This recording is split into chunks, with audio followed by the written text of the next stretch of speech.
આજે ભુજ નગરપાલિકા ચૂંટણીના અંતર્ગત વોર્ડ નંબર 4 માં આજે લોક સંપર્ક કરવા માટેનું એક ભારતીય જનતા પાર્ટી વોર્ડ 4 નંબરના કાર્યાલયના ઉદ્ઘાટન પ્રસંગે આજે મોટી સંખ્યામાં જે રીતે લોકો જોડાણા અને લોકોએ કામના આધાર ઉપર જે સંતોષ વ્યક્ત કર્યો એ જોઈને જ કહેવામાં આવે છે કે આવતા 26 તારીખના મતદાન ભારતીય જનતા પાર્ટીના આ 4 જણા, એક જણ જાવેદ બિનહરીફ થયા છે, 3 લોકો ઉમેદવારી કરી રહ્યા છે.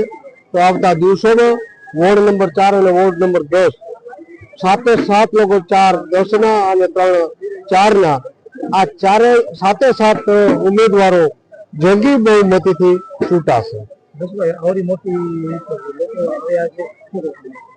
જે રીતે લોકોને અપીલ કરીશ કે મેં જેમ વાત કરી કે કેટલાક પાર્ટીઓ, કેટલાક લોકો અમે આવશું તો આમ કરશું, અમે આવશું તો આ કરી દેશું, અમે આવશું તો તમારી આ સમસ્યાઓ હલ કરશું. અને ભારતીય જનતા પાર્ટીની એવી પાર્ટી છે કે અમે કામ કર્યું છે. જેમ વાત કરી કાઉન્સિલર ગયા 5 વર્ષના કે આ વોર્ડમાં એક પણ ગલીમાં એક પણ લોકોનું કોઈ ફરિયાદ નથી અને ક્યાંય પણ ખુલ્લી વાત કરી કે ઈમાનદારી પૂર્વક સારું કામ અને જ્યારે જ્યારે લોકોની સમસ્યા તેના ભેગા ઉભા રહ્યા છે. ત્યારે હું વાત કરી ત્યારે ભુજને જે રીતે ભુજના જે રિંગ રોડ હતા 52 કિલોમીટર અને મોટી રકમે જે કામ ચાલુ થઈ રહ્યું છે, આવતા દિવસોમાં ઘણું કામ થઈ ગયું છે, ઘણું બાકી છે, ચાલુ છે. તો આવતા દિવસે એ રીતે ભુજની વર્ષોની જે સમસ્યા હતી 2004 પછીની આજે રિંગ રોડની સમસ્યાઓ જે સપાટી હતી એટલું નહીં પણ જૂના રોડ થી એક્સપાન્શન કરીને આખા મોટા રોડ બન્યા છે. સર્કલને પણ ક્યાંક અનુકૂળતા નથી એને પણ દૂર કરી નવા આખા સર્કલ બનશે. એ જ રીતે ભુજનો જે બાયપાસ છે એ શેખપીટી સુપર એ પણ 6 મહિનાની અંદર એનો એસ્ટિમેટ તૈયાર થઈ જશે અને 6 મહિના પછી ટેન્ડરની પ્રક્રિયાથી આખા રોડનું પણ કામ ચાલુ થશે.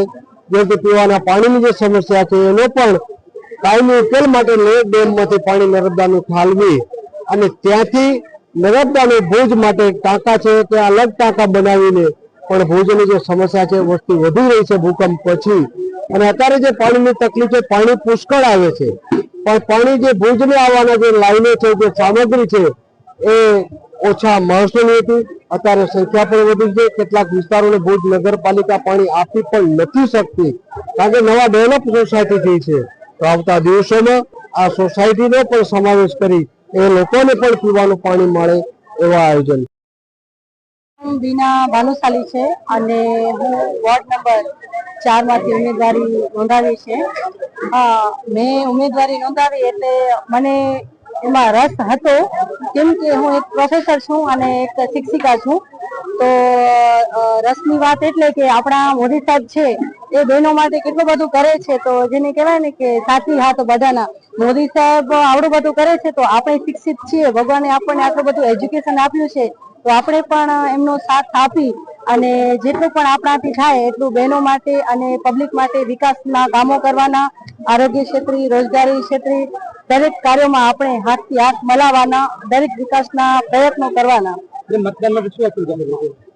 મતદાન માટે હું ખાસ એ જ અપીલ કરીશ કે ઉમેદવાર કોઈ બી હોય પણ તમે જે વિકાસના કામો છે, નરેન્દ્રભાઈ મોદીએ જે પ્રમાણે દેશની ઇકોનોમી હતી એમને ક્યાં હતી અને ક્યાં પહોંચાડી છે તો એ મતે દરેક કમળનું નિશાન જે છે એને પ્રાધાન્ય આપે અને સૌપ્રથમ જે મતદાનની જે પ્રક્રિયા છે કે 4 મતદાર હોય કે 2 હોય કે 3 હોય, 3 ને દબાવી અને પછી પીળા કલરના બટનને દબાવ્યા પછી જ એ રેલી ગણાશે.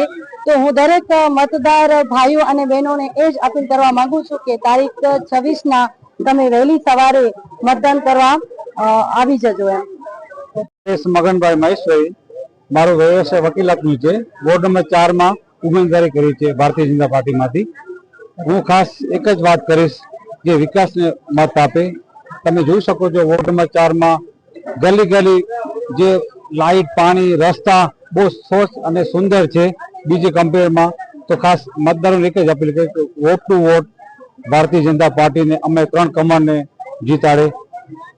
આપણા વોર્ડમાં એ કઈ ગુસ્સે કરીએ છીએ જે આપણે ચૂંટાયા પછી પૂર્ણ ના, અમારા સિનિયર આગેવાન શ્રી હાજી ઇસ્માઇલ અને રાજુભાઈએ જે કામ સુંદર કર્યું છે એટલે અમને કોઈ દેખાતું નથી, પબ્લિક ને પણ નથી દેખાતી.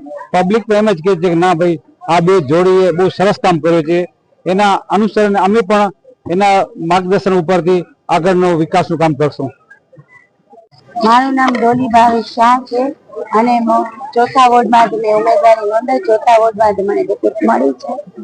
ભાજપ તરફથી ટિકિટ આપવામાં આવી છે. જે અહીંયા કુર્તી કડીઓ છે અમારા અહીંયા વડીલ શ્રી ઇસ્માઇલભાઈ છે, માજુતી કાકા છે ને રાજુભાઈ છે, એના કયા પ્રમાણે એના નીચે અમે જે કે જે બધું કામ કરશું.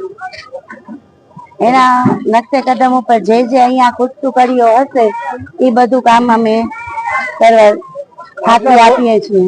આપના વોર્ડના જે મતદારો છે મતદારોને આપનું અપીલ કરવા માંગુ છું. બસ મતદારોને એટલી જ અપીલ કરવા માંગુ છું કે જંગી બહુમતીથી અમને બધાને વોટિંગ કરી અને કમળને 4.5 એક કમળ ખીલી ગયું છે, 3 કમળને ઉપર કમલમમાં પહોંચાડે એવી જ અપીલ કરું છું.